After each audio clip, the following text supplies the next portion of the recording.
ভোটগুলো বিক্রি করছে কেন? তেরফলগুলো বিক্রি করবে কেন? আমরা পাওনাদার, আমরা তো পাবো। ভোটগুলো জিতকে দিচ্ছে আর এখন আমরা দূরে সরে আছি। আমি আজ 50 বছর ধরে আমি ঘরের আবেদন জমা দিচ্ছি, আমার ঘর দেয় না কো। আহাদের বাড়ি যায় বর্ষাকালে, আমি কাগজগুলো নিয়ে যাই, আহাদের বউ পাকাটি থাকে না, নিয়ে চুলো ধরায়। কি করে হেরে গেছে, পুরো গোহারা হেরে গেছে, দুবার হেরে গেছো, ও কোনো পথ পায় না, বের গলায় জড়ি দেবে। ভোগালী 1 নম্বর পঞ্চায়েতের প্রধানের ধরে বিক্ষোভ, ঘরের নাম কেটে অন্য একজনের দেওয়ার কারণে।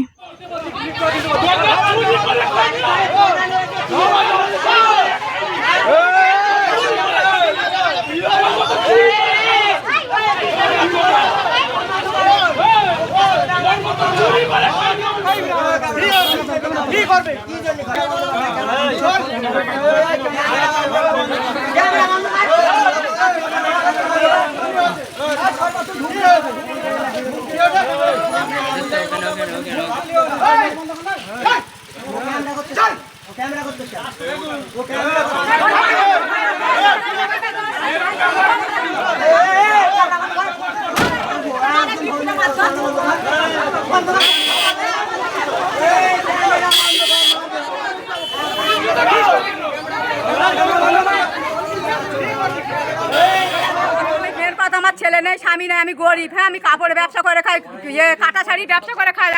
আমি আজ 50 বছর ধরে আমি ঘরের আবেদন জমা দিচ্ছি, আমার ঘর দেয় না কো। আহাদের বাড়ি যায় বর্ষাকালে, আমি কাগজগুলো নিয়ে যাই, আহাদের বউ পাকাটি থাকে না, নিয়ে চুলো ধরায়, আমার ঘর দেয় না। আহাদের মেয়ের জন্য গীতাঞ্জলি ঘর 1.5 লাখ টাকার ঘর আমাদের নাম কাটাইলে ও ঘরে ঘর লেছে। আহাদ এবার তারপর এবার ফটো এবার শ্বশুর বাড়ি কাজের মেয়ের বিয়ে করেছে, গরিব বিয়ে করেছে ফটো, সেখানে সব তেরপোল, চাল, আলু, ডাল, জবে 20,000 করে হাম্পানের টাকা, সব শালার বউ, শালির, সেখানে সব দিয়ে দেয়। আমরা আনতে যাই, আমাদের ঠেলে ফেলে দেয়, আমাদের ঘোড়াছুটির মাঠে যেন দৌড় করায়, বলে অমুক দিন তো তেরপল দেবো। আমাদের ঘর দেখে আসে আমবাগানের মধ্যে আমাদের তেরপল আনতে গেলে দেয়। টিএমসিদের কাছে যায়, টিএমসিরা আমাদের তেড়িয়ে দেয়। টিএমসির ওই খোটো ওদের সব চামচারা, ওদের এইসব স্কুলের চাকরি বাকরি করতে, আমরা গরিব তো ফেরাবো, তাদের বউরা 4টে করে চাকরি চলতেছে। এবার ফটো তের পড়লে বিক্রি করতেছে শালার বউ, শালি, সেই এখানকার পঞ্চায়েতে, সে তো না, আমরা ভোটার পাই না কো। খোটো সেই শ্বশুর বাড়ি পাঠাচ্ছে। হ্যাঁ, খোটো পঞ্চায়েত না, হারাপাটি খোটো টিএমসি করে, হেরে গেছে, পুরো গোহারা হেরে গেছে, দুবার হেরে গেছো, ও কোনো পথ পায় না, বের গলায় জড়ি দেবে সেইভাবে।